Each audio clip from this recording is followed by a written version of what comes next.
This is the 2021 Mercedes-Benz GLA 250. It is a small front-wheel drive crossover with a little four-cylinder engine.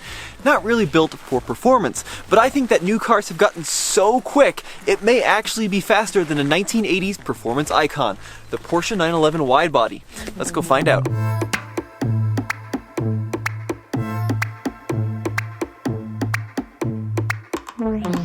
This is a 1987 Porsche 911 Cabriolet. It is powered by a 3.2-liter flat six. It develops 217 horsepower at 5,900 RPM and 195 pound-feet of torque at 4,800 RPM. Now, by modern standards, that doesn't sound like much, but you got to remember, in 1987, cars were pretty down on horsepower, at least compared to today. So a Golf GTI made 137 horsepower. A Corvette, maybe 240. A 5-liter high-output Mustang would struggle to make 225 horsepower, somewhere in that territory. So 217 in the 911 was pretty good. And you got to remember, it only weighs 2,866 pounds. So this thing was a rocket back in '87. Top speed over 150 miles per hour. How does it do today? Well, we've got a couple things going against us. First of all, we are at elevation, so over 5,000 feet above sea level. That really hurts naturally aspirated engines. This one is fuel injected, which is of course a big win, but still, it's not going to be as good as sea level. Then of course we've got the fact this car is 95,000 miles, and it's quite expensive, and I don't want to break it. So I'm going to go as fast as I can, but not so fast that I go lunching through a $15,000 transmission. Let's see what happens. When it comes to running this 0 to 60 mile per hour dash in the Porsche, I have no launch control, no sport mode, nothing like that, just a glorious 3.2 liter that is completely up to temperature, and a 5-speed manual. Let's see how this goes. In 3, 2, 1, go. Ooh, bogged it a little bit off the launch. 6,000 RPM in a second. 5,500, listen to the noise in a third. All right, there you have it, 9.97 seconds from 0 to 60 at a mile above sea level. We'll give that one more try. Now, I could probably have taken some time off of that from the launch, but it did bog pretty hard right off the get-go there. Now, in 1987, they went to something called the G50 transmission, which is a much better 5-speed than the older 911s in these 3.2 Carreras, but you still can't shift them all that quick. So here we go. Launched. These really do make all their power up high in the RPM range. In a third. All right, a little quicker. 9.92 seconds. You know, it is an old car. It's probably lost some of those ponies. But still pulls pretty well above 5,000 RPM.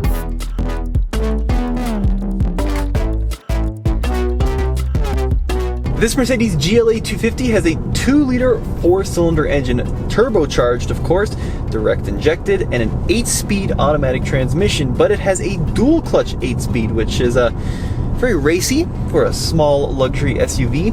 Horsepower rating is 221 horsepower at 5,500 RPM. Torque is 258 pound-feet of torque at 4,000 RPM. So the power and torque both come on lower in the Mercedes GLA, and the turbocharging will help at altitude. So let's see, can this little Mercedes beat a Porsche from 0 to 60 miles per hour? I've engaged sport mode. I've put the gauge cluster into this cool dynamic setting. It turns the gauges yellow, which is pretty neat. I'm going to leave traction control on and just floor it and see how quick it is from 0 to 60 miles per hour in 3, 2, 1, floored. All right, a little bit of turbo lag, and a little bit of wheel spin, and actually a little bit of torque steer, but we're rocketing off into the sunset now, all the way to 6,000 RPM.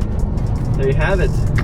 7.51. That's actually a very respectable time. I think Mercedes says around 6.8 seconds from 0 to 60 on their website, but mile above sea level, half a second off. That sounds almost spot on to what it should be. So this time I'm going to go ahead and try brake torquing the Mercedes-Benz, seeing if we can spool up the turbo a little bit ahead of time before I plant the throttle. And then I'll turn ESP off as well and see if that changes things. Oh, it's not gonna let me brake boost it much because it's a dual clutch, so I'm just gonna mat it actually.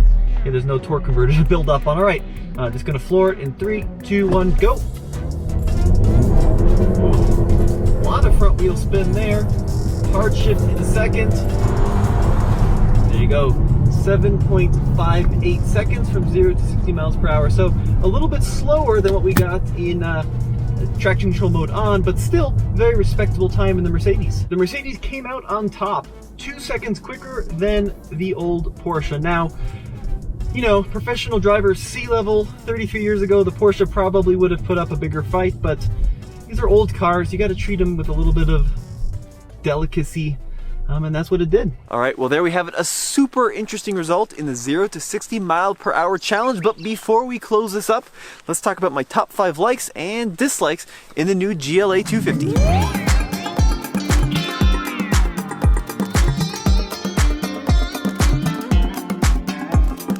I love the dual 10.25 inch screens. Now that's part of a $1,750 premium package, but it's a great system. Now over here, you've got your main infotainment that controls your radio, your phone, your navigation, all that. Super quick, super easy to use. It also has climate control and that kind of thing. The middle screen is a 10.25 inch screen as well. That is for your gauge cluster, and it's completely configurable, more configurable than pretty much any other vehicle on the road today. I think the GLA has an excellent back seat, especially considering its size. Now I'm 6'1".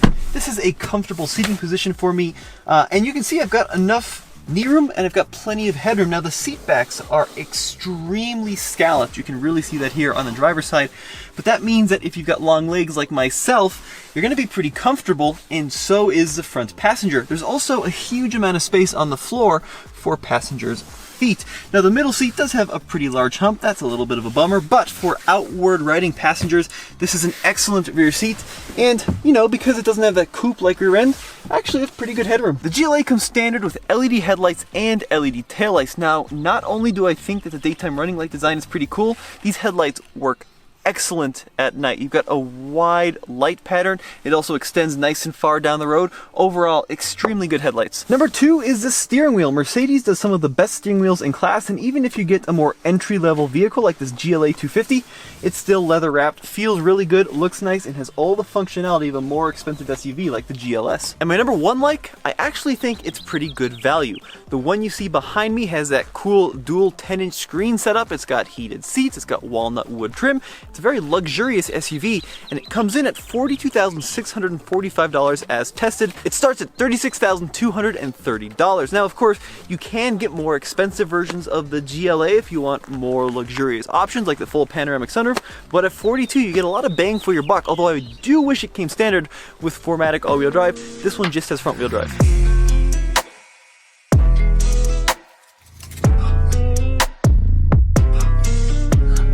When it comes to dislikes, my number 5 dislike is the little shifter. Now, pretty standard Mercedes fare. It's here on the column. Push up for reverse, down for drive, and then a button for park. It's a little chintzy and doesn't feel very high quality. The fuel economy on the GLA isn't all that bad, 28 mpg combined, but the fuel tank, it's a little bit small, just 12.7 gallons. That is much smaller than the BMW X1 at 16 gallons. The exhausts on this GLA look pretty cool until you realize they're not exhausts at all. They do a pretty good job of hiding them, but these are just, well, I don't know, extra phone cubbies. You can see there's just like a little plastic bin in there. The real pipe is underneath. I'm not sure I love these optional $700 19-inch wheels. I mean, they've got these little, I assume, aero inserts, these little black things, but they kind of look like, I don't know, a box fan. This car has the optional Sirius XM radio. It works like Sirius XM radio, pretty standard. However, it isn't standard. It is a $460 option, and then of course you have to pay monthly once the free trial period is over. You know, I think in 2021 that should be an included option on your Mercedes. Well, there you go. It just goes to show that in 2021, even non-performance cars have gotten incredibly quick, at least from a dash from 0 to 60 miles per hour. This GLA 250 is by no means the quickest in the GLA lineup. There's AMG models that would far outshine this one, but even still, in front-wheel drive form, it squished the once mighty Porsche 911. Now, I'm sure some 33 years ago, when all the horses were still in the barn here, and you had a car and driver test track at sea level with a professional driver, you probably could get this car to 60 quicker, but time has moved on. pistons have worn out and cars have gotten a lot quicker, especially with the introduction of turbocharging to the mass market, that these old naturally aspirated cars, especially at altitude, they really just don't stand a chance. Well, as always, let me know what you think in the comment section below, and as always, this has been Tommy with the Fastlane Car. Check out tflcar.com for the latest and greatest in independent and honest reviews.